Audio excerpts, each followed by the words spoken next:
আসসালামু আলাইকুম রহমতুল্লাহ বারাকাতুহু। এখন প্রচারিত হচ্ছে রাত ৩:৩০টার খবর। রেডিওর ক্যারাবেরা খবর পড়ছে শব্দালির বাবা সাইয়েদারা। খবর প্রচারিত হচ্ছে শিবরা মাইডিয়াল পিকারের school and college Rangpur centre থেকে। সংবাদের শুরুতেই শিরোনাম।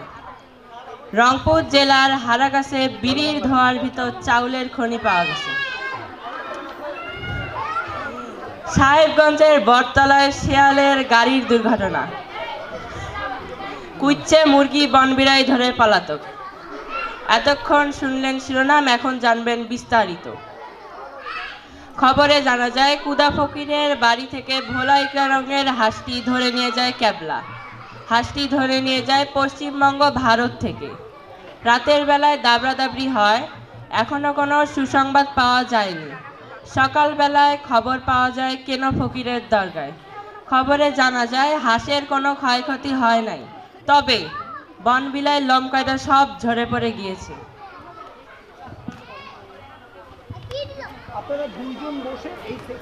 গতকাল কুকরুলের জোড়া ব্রিজের পারে একটি মহিলা দাঁড়িয়েছিলেন। দাঁড়িয়ে থাকার পর একটি বাড়ি মাছি উইরা যাইতাছিল।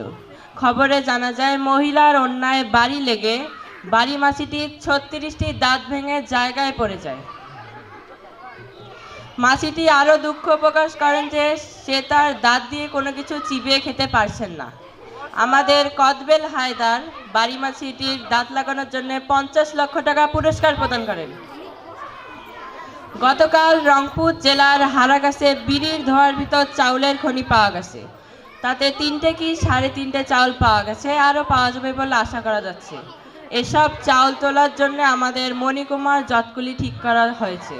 আমাদের অমরা আলী বলেন, এ চাউল থাকলে পরে বাংলাদেশের অভাব অনটন বেশি পরিমাণে বেড়ে যেতে পারে।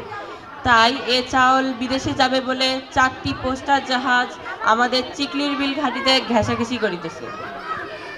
গতকাল বঙ্গোপসাগরে আগুন লেগে পানি পুড়ে ছারখার হয়ে যায়। মাছের কোনো ক্ষয়ক্ষতি হয় নাই, শ্যাওলা কয়টাও নিরাপদ জায়গায় আছে।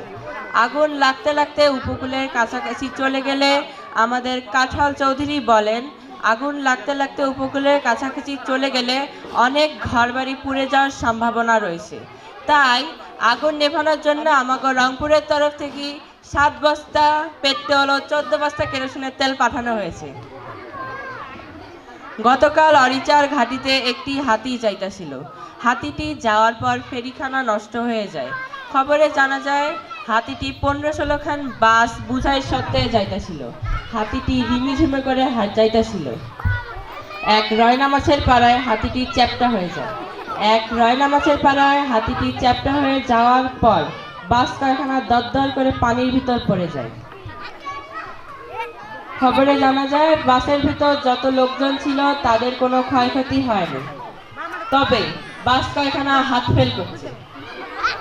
তারপর এক মহিলা বাস কারখানাকে বাম হাত দিয়া টান দিয়া তুলিয়া অরিচার ঘাটিতে 14 বাল্টি ফ্যান খাওয়ায় সুস্থ করা হয়েছে। গতকাল কুচ্ছে মুরগি বনবিলাই ধরে পলাতক গহীন সমুদ্রের পানির ভিতর। গতকাল ৩৬৬টা ডুবুরি নামিয়ে তাদের খোঁজ করা হয়েছে। খবরে জানা যায় বনবিলাইয়ের কোনো ক্ষয়ক্ষতি হয় নাই, তবে মুরগির পেটটা একটু ফুলো ফুলো পাওয়া গেছে। কুচ্ছে মুরগিটিকে মুরগির নতুন হাসপাতালে ভর্তি করে মুরগির পেট অপারেশন করে 3 মণ কি 3.5 মণ চাল পাওয়া গেছে, আরও পাওয়া যাবে বলে আশা করা যাচ্ছে। বর্তমান বাংলাদেশে মাছের অভাব অনটন দেখা গেছে।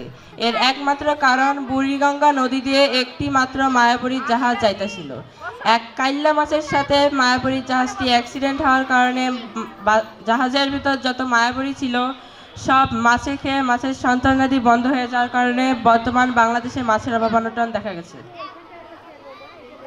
গতকাল সাহেবগঞ্জের বটতলায় শেয়ালের গাড়ির চাকা বাস্ট হয়ে 600 জন নিহত, আহত আরও অনেক।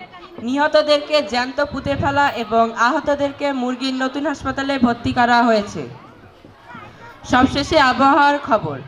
আজ রাত বেআইন পূর্বাভাসে বলা হয়েছে 6-7 সত্যিপুর কৈদ্রাবাস দিয়ে আবালপুর সিলেটের মাদেশার ওপর দিয়ে ঘন্টায় 6000 কিলোমিটার বেগে দমকা থেকে ঝড়ো বৃষ্টি ও বজ্রবৃষ্টি সহ বিচ্ছিন্ন করে বয়ে যেতে পারে। এসব এলাকায় তার সাথে ইট ও ইট পাটকেলও খোয়া পড়ার সম্ভাবনাও রয়েছে। এসব এলাকায় ট্রাক, বাস ও মাইক্রো গাড়িকে ১ নম্বর সতর্কতা সংকেত দেখিয়ে যেতে বলা হয়েছে।